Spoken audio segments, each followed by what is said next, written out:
అండి ఈరోజైతే బీరకాయతో ఆనియన్స్ పచ్చడి అనేది చేస్తున్నానండి. ఇదైతే నేను ఫస్ట్ టైం చేస్తున్నానండి. ఇదైతే ఇన్స్టాగ్రామ్లో చూశాను. బీరకాయ ఆనియన్స్ టమాటాలు అయితే పచ్చడి చేయడం. ముందు అయితే ఒక ప్యాన్ పెట్టుకొని అందులో కొంచెం జీలకర్ర ఇంకా పచ్చిమిర్చి ఆనియన్స్ ఇంకా టమాటాలు వేసి ఫ్రై చేసుకున్నానండి. అవి కొంచెం ఫ్రై అయిన తర్వాత కొంచెం చింతపండు అనేది వేసి ఫ్రై చేశానండి.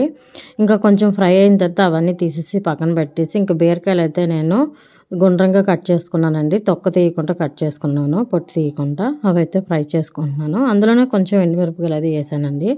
అది బాగా ఫ్రై అయిన తర్వాత కొంచెం చల్లారిపోయిన తర్వాత ఇంకా అదంతా మిక్సీ జార్లో అయితే వేసుకున్నానండి. అందులోనే కొంచెం ఎండు కొబ్బరి అయితే వేసి మిక్సీ పట్టుకున్నానండి. పచ్చడి అయితే చాలా చాలా టేస్టీగా ఇంకా చాలా చాలా బాగుందండి. బీరకాయ ఆనియన్స్ పచ్చడి అనేది నేను ఇన్స్టాగ్రామ్లో చూసానండి. మరి మీకు ఎలా అనిపించిందో తప్పకుండా కామెంట్ చేయండి. నచ్చితే లైక్ చేయండి, షేర్ చేయండి. బాయ్ అండి.